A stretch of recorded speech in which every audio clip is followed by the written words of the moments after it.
የለንደንን ታላቁን ክለብ ቼልሲን በመቀላቀሌ ደስታዬ ወደር የለውም። ይህን ያለው በቅርቡ ከሰማያዊዎቹ ጋር የ6 ዓመት ውል የፈረመው ሞርጋን ሮጀርስ ነው። የማንቸስተር ዩናይትድ የመስመር አጥቂ ማርከስ ራሽፎርድ በ3 ታላላቅ የፕሪሚየር ሊጉ ክለቦች እየተፈለገ ነው። አርሰናል ከፈላጊዎቹ መካከል አንዱ መሆኑ ተነግሯል። አሌሃንድሮ ጋርናቾ በአስቶን ቪላ እየተፈለገ ነው። አስቶን ቪላዎች የውሰትና በቋሚነት የማስፈረም ግዴታ ያለበትን ጥያቄ ለዩናይትድ ማቅረባቸው ተሰምቷል። ጋቪ የአርጀንቲና ብሔራዊ ቡድን ተጫዋቾች መቀጣት የለባቸውም፣ ያደረጉት ነገር የእግር ኳስ አንዱ አካል ነው ሲል አስገራሚ አስተያየት ሰጥቷል። ሰላም ጤና ይስጥልን፣ እንደምን አላችሁ ውድ የጎልደን ስፖርት ዩቲዩብ ቻናል ቤተሰቦቻችን። ለሮብ ማለዳ የተዘጋጁ አጫጭር የዝውውርና ሌሎች ስፖርታዊ መረጃዎችን ይዘን ቀርበናል። እንደተለመደው ሰብስክራይብ፣ ላይክ፣ ሼር፣ ኮመንት፣ ኮፒ በማድረግ ጀምሩ። ወደ መረጃዎቹ እንለፍ። ለሳምንታት ስሙ ከአርሰናል ጋር ተያይዞ ሲነሳ የነበረው ሞርጋን ሮጀርስ ትላንት ከቼልሲ ጋር ለ6 ዓመታት የሚያቆየውን ውል መፈራረሙ ይታወሳል። ዝውውሩ ከተጠናቀቀ ፊርማው ይፋ ከሆነ በኋላ በሰጠው አስተያየት በለንደን ትልቁ ክለብ ቼልሲ ነው። ይህንን ክለብ ለረጅም ዓመታት ሳደንቀው ስመኘው ቆይቻለሁ። ያ ህልሜ እውን በመሆኑ ደስተኛ ነኝ የሚል ሁሉም ተጫዋቾች ሲፈርሙ የሚሰጡት አይነት አስተያየት ሰንዝሯል። ዝውውሩን በተመለከተ አሰልጣኝ ቻቪ አሎንሶ የተወሰነ ጥያቄ በስልክ አቅርቦለት እንደነበር፣ አጠቃላይ በቻቪ አሎንሶ በቼልሲ ምን አይነት ፕሮጀክት እንዳሰበ፣ ፕሮጀክቱ ውስጥ ደግሞ ሞርጋን ሮጀርስ ምን አይነት ሚና ሊኖረው እንደሚችል ገለጻ እንዳደረገለት ተናግሯል። ኮል ፓልመር ብዙ ሎቢ እንዳደረገውም ጭምር ይፋ አድርጓል።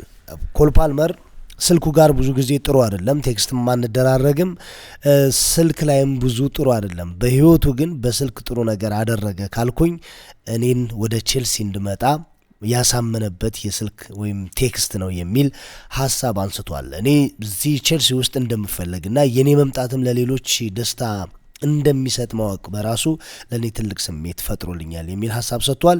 የ6 ዓመት ውል ነው የፈረመው። ለተጨማሪ 1 ዓመት የማራዘም አማራጭም አንቀጽ ውስጥ መካተቱ ተነግሯል። አርሰናሎች አሁንም ተጫዋቾችን እየፈለጉ ይገኛል። ቀጣይ ትኩረታቸው ማርከስ ራሽፎርድ ላይ መሆኑ ተነግሯል። ማርከስ ራሽፎርድ በ3 ትልልቅ የፕሪሚየር ሊጉ ክለቦች ነው የሚፈለገው። ቶትናም፣ ቼልሲና አርሰናል ናቸው የማንቸስተር ዩናይትዱ የመስመር አጥቂ የማርከስ ራሽፎርድ ፈላጊዎች ናቸው የተባሉት። ማንቸስተር ዩናይትዶች ግን ለፕሪሚየር ሊግ ተቀናቃኛቸው ተጫዋቹን የመሸጥ ፍላጎት እንደሌላቸውም ጭምር ተነግሯል። እንግዲህ ከዚህ አስቀድሞ በአስቶን ቪላ፣ በባርሴሎና በውሰት ነበር ያሳለፈው። በተለይ የባርሴሎና ቆይታው በጣም አስገራሚና ያንን ማርከስ ራሽፎርድን መልሰን የተመለከትንበት እንደነበር እናስታውሳለን። ነገር ግን ባርሴሎናዎች ተጫዋቹን በቋሚነት የማስፈረም አማራጫቸውን ሳይጠቀሙበት ቀርተዋል። በተጠናቀቀ የውድድር ዘመን በሃንሲ ፍሊክ ስር በጣም ጥሩ ጊዜ ነበር ያሳለፈው ማርከስ ራሽፎርድ። 49 ጨዋታዎች ላይ የመሰለፍ እድል ነበረው በባርሴሎና። በ49 ጨዋታዎች 14 ጎሎችን አስቆጥሯል። 14 ጎል የሆኑ የመጨረሻ ኳሶችንም አመቻችቶ አቀብሎ ነበር እና ይህንን የመጨረሻ ብቃቱን የተመለከቱ ብዙ ተንታኞች ማርከስ ራሽፎርድ በቋሚነት ለባርሴሎና ሊጫወት ወይም ሊፈርም ይችላል የሚል ፍላጎት ነበራቸው። ባርሴሎናዎች ያንን ሳይጠቀሙ ቀርተዋል። 26 ሚሊዮን ፓውንድ አውጥተው ነበር ማርከስ ራሽፎርድን በቋሚነት ማስፈረም የሚያስችል አማራጭ የውሰት ውሉ ውስጥ የነበረው። ነገር ግን እሱን በ26 ሚሊዮን ፓውንድ በቋሚነት ከማስፈረም ይልቅ አንቶኒ ጎርደንን ማስፈረምን ምርጫቸው አድርገዋል። አንቶኒ ጎርደን እስከ 2031 ድረስ ከባርሴሎና ጋር የሚያቆየውን ውል ፈርሞ ነው ከኒውካስል ወደ ካምፕኑ ያመራው። ስለዚህ አሁን ማርከስ ራሽፎርድ ሌሎች አማራጮችን እየጠበቀ ነው የሚገኘው። ወደ ተለያዩ ክለቦች ሊወስድ የሚችል የዝውውር እድል ወይም አማራጭ አለው። አሁንም ግን በፕሪሚየር ሊጉ የመጫወት ፍላጎት እንዳለው ተነግሯል። ቶትናም፣ ቼልሲና አርሰናል ይህንን ተጫዋች ለማስፈረም ጥብቅ ፍላጎት፣ ዝም ብሎ ፍላጎት ወይም ደግሞ የመጨረሻ አማራጭ አድርጎ ማስቀመጥ ሳይሆን ጠንከር ያለ ፍላጎት እንዳላቸው ተነግሯል። ነገር ግን ማንቸስተር ዩናይትድ ለፕሪሚየር ሊጉ ተቀናቃኞች የመሸጥ ፍላጎት የላቸውም የሚል ጠንከር ያለ አቋም ስለመያዙ ታውቋል። ኤሚሊያኖ ማርቲኔዝ በዓለም ዋንጫው እስከ ፍጻሜ የተመለከትነው የአርጀንቲናው ብሔራዊ ቡድን ግብ ጠባቂ ኤሚ ማርቲኔዝ አሁን በተለያዩ ክለቦች እየተፈለገ ነው የሚገኘው። ከሳውዲ ብዙ ፈላጊ ክለቦች አሉት። ነገር ግን የዩቬንቱስ ፍላጎት የተጫዋቹን ካምፕ ትኩረት ስቧል ተብሏል። ዩቬንቱስ ይህንን ግብ ጠባቂ ለማስፈረም ፍላጎት አሳይቷል። የተጫዋቹን ወኪሎችም አናግሯል ተብሏል። ወደ ሳውዲ ከማምራት ይልቅ በአውሮፓ አሁንም ተጨማሪ የውድድር እድል ማግኘትና በአውሮፓ መቆየት የግብ ጠባቂው ፍላጎት እንደሆነ ተገልጿል። የአስቶን ቪላዎች አቋም ምን እንደሆነ ባይታወቅም የተጫዋቹ ወኪል አጠቃላይ የተጫዋቹ ካምፕ ግን ከዩቬንቱስ የቀረበውን ፍላጎት እያጤነበት ነው የሚል መረጃ ወጥቷል። አስቶን ቪላዎች በዚህ የዝውውር መስኮት ብዙ ተጫዋቾቻቸው የዝውውር ትኩረቱ ነውባቸዋል። እንግዲህ አሁን ደግሞ ተከላካዩ ኤዝሪ ኮንሳ በአርሰናል እየተፈለገ እንደሆነ ሰሞኑንም እየሰማን ነበር። የአርሰናል ፍላጎት ጠንከር ያለ ነው የሚል መረጃን ቴሌግራፍ አስነብቧል። በተለይ ደግሞ ዊሊያም ሳሊባ በዓለም ዋንጫው መጎዳቱን ተከትሎ የጀርባ ጉዳቱ እስከ መቼ ድረስ ከሜዳ ያርቀዋል የሚለው ነገር ባለመረጋገጡ ምክንያት ተጫዋቹ እስከሚመለስ ድረስ አርሰናሎች እንደ መጠባበቂያ የሚሆን ኋላም ላይ ደግሞ ለቦታው በደንብ የሚፎካከርና ያሉ ተጫዋቾችን የሚያተጋ ዝውውር ለማድረግ ፈቃደኛ ናቸው ወይም ፍላጎት አላቸው ተብሏል። ኤዝሪ ኮንሳ ደግሞ ቀዳሚው የአርሰናሎች አማራጭ መሆኑ ነው የተነገረው። ማንቸስተር ዩናይትዶች አሁንም የአማካይ ቦታ ተጫዋች ለማስፈረም ትኩረት አድርገው እየሰሩ እንደሆነ የሚጠቁም መረጃን ቲም ቶክ አስነብቧል። አማካይ ቦታ ላይ አሁንም ሁነኛ የመሀል አማካይ ይፈልጋሉ። ነገር ግን ከብራይተኑ ካሜሩናዊ አማካይ ካርሎስ ባሌባ ጋር ያለውን ዝውውር ወደፊት መግፋት የሚያስችል ፍላጎት ላይ አይደሉም የሚል መረጃን ቲም ቶክ አስነብቧል። የካርሎስ ባሌባ ጉዳይ የዚህ የክረምት የዝውውር መስኮት ብቻ ሳይሆን ያለፈው ክረምትም ባለፉት 2 ዓመታት ከማንቸስተር ዩናይትድ ጋር ስሙ ተያይዞ ሲነሳ የነበረ እንደሆነ እናስታውሳለን። ካርሎስ ባሌባ ላይ የነበራቸው የማንቸስተር ዩናይትድ ፍላጎት ግን አሁን ከጊዜ ወደ ጊዜ እየቀነሰ መጥቷል። እዚህ ቦታ ላይ ሁነኛ ተጫዋች እየፈለጉ እንዳሉ ቢታወቅም እሱን የማምጣት ፍላጎታቸው ግን በጣም ቀዝቅዟል። ምክንያቱ ደግሞ ለዚህ ተጫዋች ብራይተን አቅርቦታል ወይም ጠይቆታል የተባለው ገንዘብ ከፍተኛ ነው የሚል እምነት ስላላቸው ነው የሚል መረጃ ነው እንግዲህ የወጣው። ከበርንመዝም አሌክስ ስኮትን ለማስፈረም ተመሳሳይ ፍላጎት ነበረ በዩናይትድ ሰዎች በኩል። ሁለቱም 22 ዓመታቸው ላይ ይገኛል። አሌክስ ስኮትም ሆነ ካርሎስ ባሌባ በክለቦቻቸው የተጠየቀባቸው ገንዘብ በጣም ከፍተኛ በመሆኑ የዩናይትድ ፍላጎት ቀዝቅዟል ወይም ቀንሷል የሚል መረጃ ወጥቷል። ስለዚህ እነዚህ ተጫዋቾች ከቀጣይ የዝውውር እቅዶቻቸው ውጭ ቢሆኑም ሌሎች አማራጮችን ተመልክተው ግን አማካይ ቦታ ላይ ተጨማሪ ተጫዋች የማምጣት ፍላጎታቸው አሁንም ጠንካራ ነው የሚል መረጃን አንብበናል። አስቶን ቪላ አሌሃንድሮ ጋርናቾን ከማንቸስተር ዩናይትድ ለማስፈረም ጠንከር ያለ ጥያቄ ስለማቅረቡም ተሰምቷል። አሌሃንድሮ ጋርናቾ ኡናይ መሪ ቡድን አብዝቶ እየፈለገው እንደሆነ ያውቃል። ኡናይ መሪ ከሱ ጋር ለመስራት ፍላጎት እንዳላቸው በደንብ ለወኪሎቹም ተነግሯል። ክለቡም እንደሚፈልገው ማረጋገጫ አግኝቷል። አሁን መልስ አልሰጣቸውም። አስቶን ቪላዎች ለማንቸስተር ዩናይትድ ያቀረቡት ጥያቄ አሁን ላይ በውሰት ወስደው በቋሚነት የማስፈረም ግዴታ አንቀጽን አካተው ዝውውሩን ማጠናቀቅ ነው ይፈልጋሉ የተባለው። ያው አሌሃንድሮ ጋርናቾ ከቼልሲ ጋር የነበረው የውሰት ጊዜ አስቸጋሪ እንደነበር ወይም ጥሩ ብሎ የሚያስታውሰው እንዳልነበረ ግልጽ ነው። አሁን ሌሎች ክለቦችን ፈላጊ ያሉት ከፕሪሚየር ሊግ ውጭ ለምሳሌ ሮማ ጥብቅ ፍላጎት ነው ያለው። ግን ማንቸስተር ዩናይትድን የሚያሳምነው የአስቶን ቪላ ጥያቄ ነው። ሮማዎች ሙሉ በሙሉ የውሰት ውል እንዲሆንላቸው ነው የፈለጉት። ባለፈው ዓመትም ሮማ ይህንን ተጫዋች ለመውሰድ ፍላጎት ነበረው። ግን የውሰት ውል እንጂ በቋሚነት የማስፈረም ግዴታ እንዲካተትበት ስላልፈለገ ማንቸስተር ዩናይትዶች የሮማን ጥያቄ ሳይቀበሉ መቆየታቸው ወይም መቅረታቸው እናስታውሳለን። አሁን ደግሞ አስቶን ቪላ ያቀረበው ጥያቄ የዩናይትድ ሰዎችን ጆሮ ያገኘ ነው ተብሏል። አሁን ላይ በውሰት ወስደን ኋላ ላይ በቋሚነት የማስፈረም አማራጭ ወይም ግዴታንም የዝውውር አንቀጽ ውስጥ እናካትታለን የሚለው የአስቶን ቪላዎች ጥያቄ የዩናይትድን ሰዎች ጆሮ ስቧል ተብሏል። ስለዚህ የተጫዋቹ የአሌሃንድሮ ጋርናቾና የወኪሎቹ ምላሽ ከታወቀ በኋላ ዝውውሩ እውን የመሆን እድሉ ይሰፋል ተብሏል።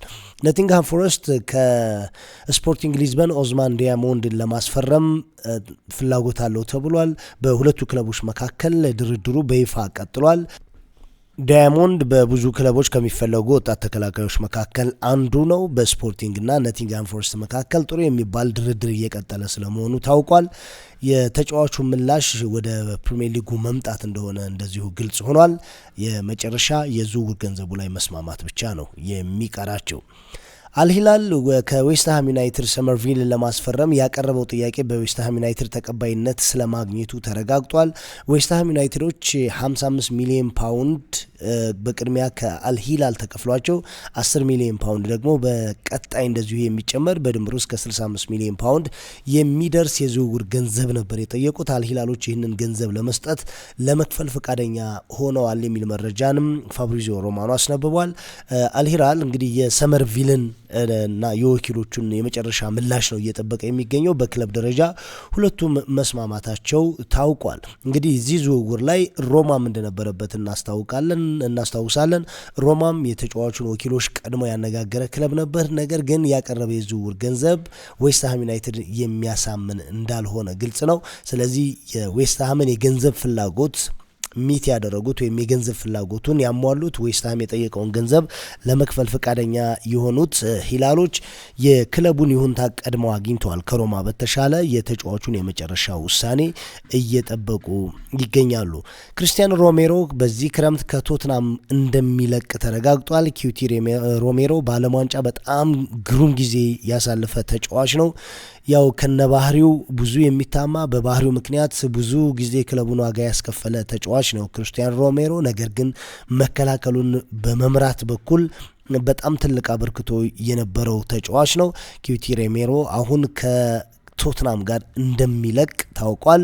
ከክለቡ ጋር ንግግሮች ተደርገዋል።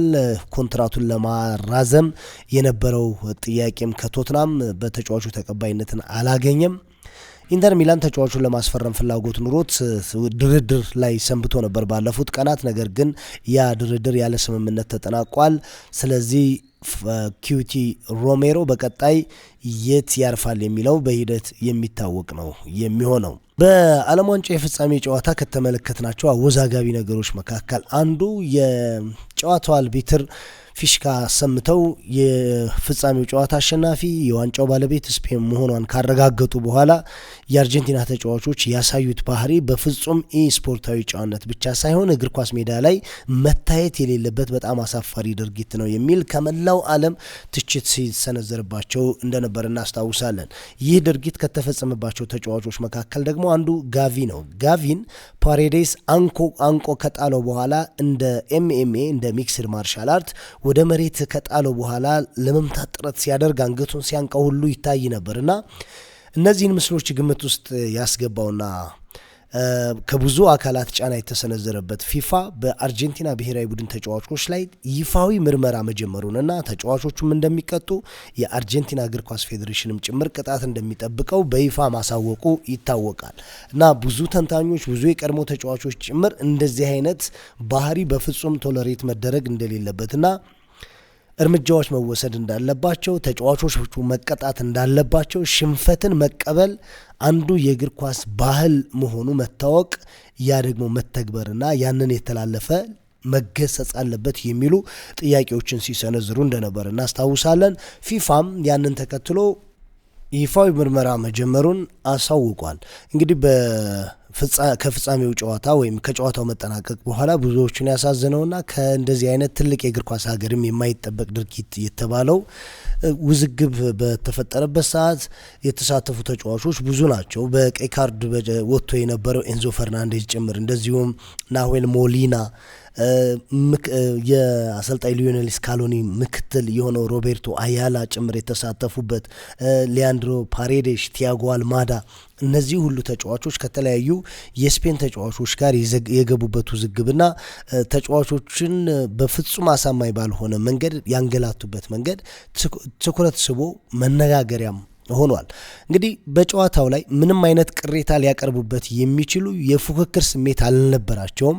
እንደዛ ልክ ባልሆኑበትና ስፔን አሳምና ባሸነፈችበት ጨዋታ ላይ ልክ እንደተበደለ ወይም ፍትሃዊ ባልሆነ መንገድ ውጤቱን እንደተነጠቀ አይነት ቡድን ፊል አድርገው በዛ መልኩ ሪአክት ማድረጋቸው ነው ውዝግብ የፈጠረው። ያው ፊፋ ምርመራ ጀምሯል፣ ቅጣት እንደሚጥልባቸው ይጠበቃል።